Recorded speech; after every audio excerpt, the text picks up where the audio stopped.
भारत में कोरोना से मौत के जो आंकड़े WHO ने जारी किए हैं, उन पर यकीन ना करने की एक नहीं कई वजह हैं। सबसे बड़ी वजह तो WHO पर चीन का प्रभाव है, जो साफ साफ दिखाई देता है।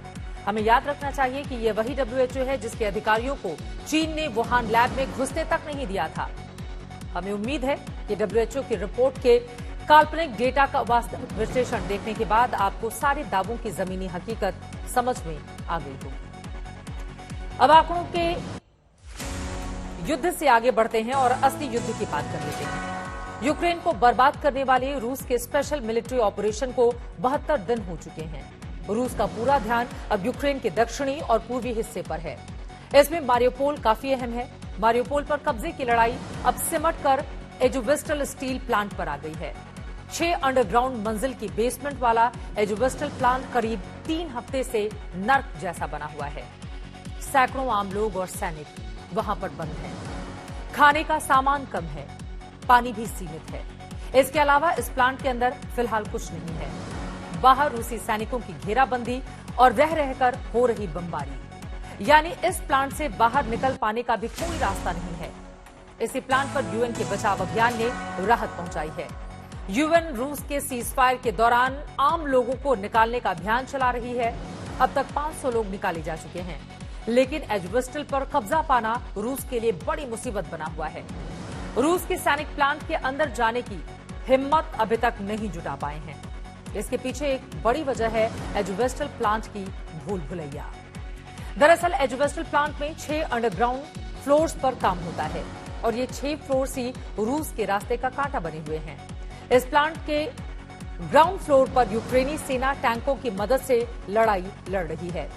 प्लांट से अलग ऊंची इमारतों पर यूक्रेनी स्नाइपर भी मौजूद हैं। इसके अलावा पहले अंडरग्राउंड लेवल पर कोल्ड वॉर के समय का बंकर है, जिसमें छिपना आसान है और ये काफी सुरक्षित भी है। इस प्लांट के दूसरे अंडरग्राउंड लेवल पर नागरिक मौजूद हैं, हथियार हैं और खाने पीने का सामान रखा है, जिसकी वजह से लंबे समय तक ये लोग वहां पर रह सकते हैं। तीसरे लेवल पर पूरे प्लांट में सप्लाई देने वाला बिजली संयंत्र और जल संयंत्र लगा हुआ है। ये भी रूस के टारगेट पर है। प्लांट के चौथे अंडरग्राउंड फ्लोर पर भी नागरिकों को सुरक्षित रखा गया है। 5वें फ्लोर पर सुरंगें हैं जो अलग अलग क्षेत्रों में खुलती हैं। इनकी लंबाई करीब 24 किलोमीटर तक है और इस प्लांट के सबसे निचले फ्लोर पर यूक्रेनी सैनिक मौजूद हैं। यानी कि रूस को इसे जीतने के लिए 6 लेवल पार करने होंगे और यही एक बड़ी सिरदर्दी इसके लिए है। फिलहाल रूस यहां घेरा डालकर दबाव बढ़ाने की रणनीति अपना रहा है।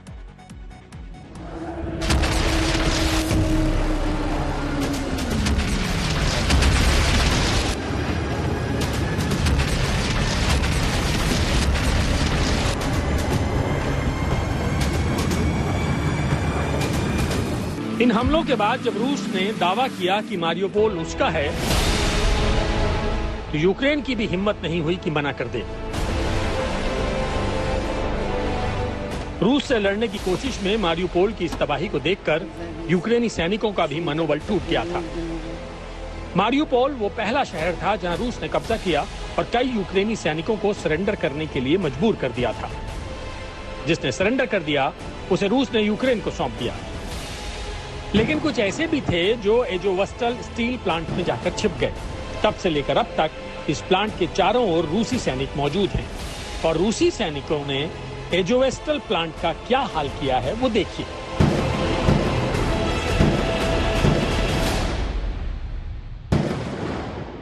मारियोपोल का यही वो इलाका है जो पूरी तरह से रूस के कब्जे में नहीं आया। इसीलिए इस प्लांट पर रूसी सेना जोरदार हमले कर रही है। हालांकि 6 अंडरग्राउंड फ्लोर में बने एजोवेस्टल प्लांट में बड़ी संख्या में आम लोग भी छिपे हुए थे। यूएन की खास अपील पर रूस ने काफी समय बाद सेफ पैसेज देने का वादा निभाया। आम नागरिकों को निकालने के 3 चरण पूरे हो चुके हैं। इस प्लांट के अंदर नर्क जैसा माहौल है। एक लंबा समय यहाँ बिताने वाले लोगों की बचने की उम्मीद भी कम होती जा रही है। इस प्लांट में काफी समय बिता चुके मेडिकल हेल्पर ने प्लांट के अंदर की सच्चाई बताई।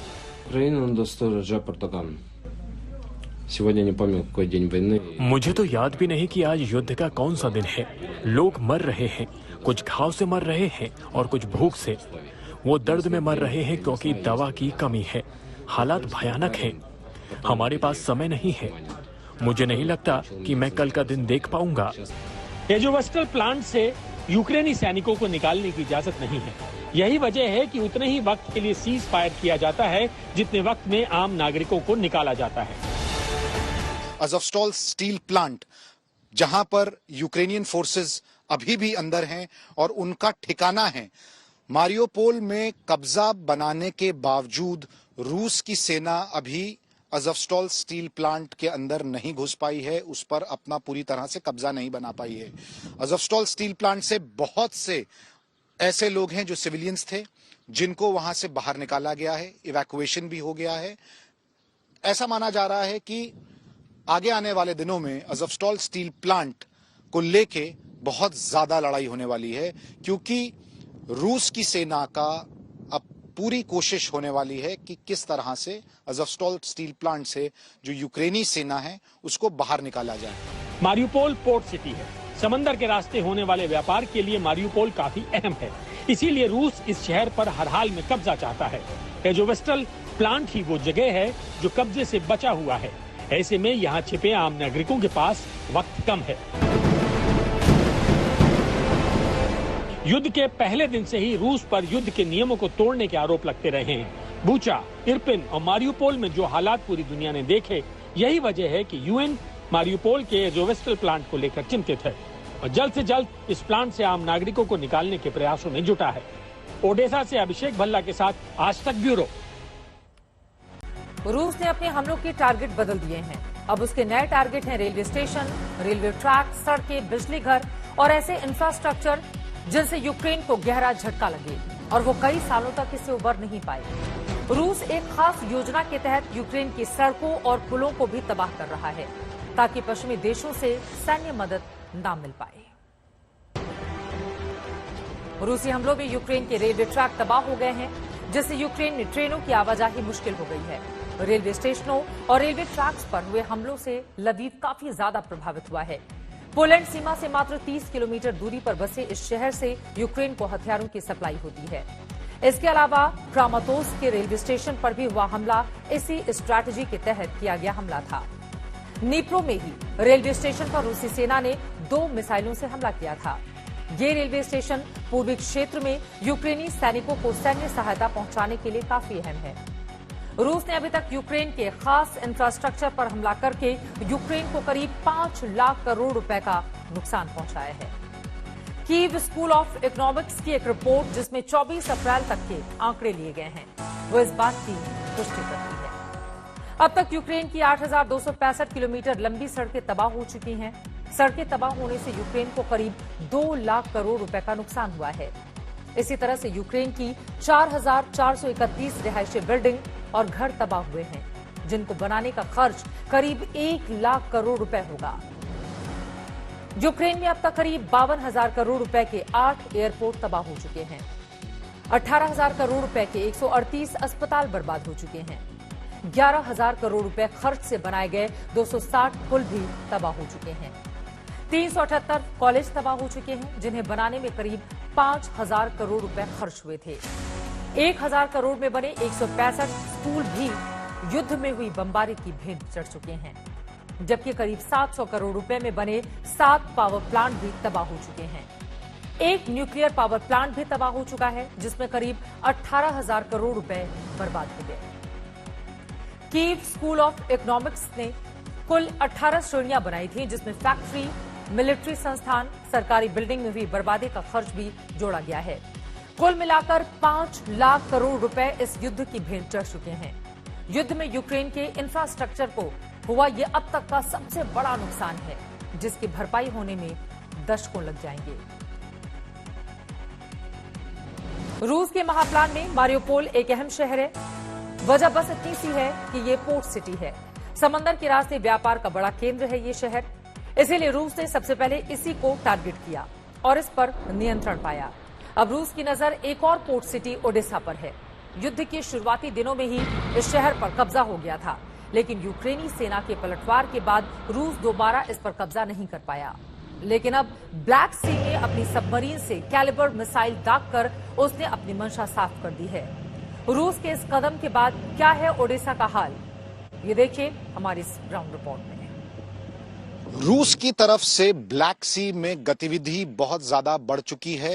रूस की कोशिश है कि वो ब्लैक सी को पूरी तरह से कंट्रोल करे और ऐसा माना जा रहा है कि अगर रूस ब्लैक सी के जरिए एक नेवल अटैक करता है तो वो ओडेसा की तरफ से ही होगा। ओडेसा एक पोर्ट सिटी है और बेहद जरूरी है यूक्रेन को ओडेसा पे अपना कब्जा बनाए रखने के लिए, क्योंकि रूस की कोशिश है कि जो साउथ है यूक्रेन का, जो सदर्न दक्षिणी क्षेत्र है, उसको अगर उसको कंट्रोल करना है तो ब्लैक सी से ही ऑपरेशन लॉन्च करेगा।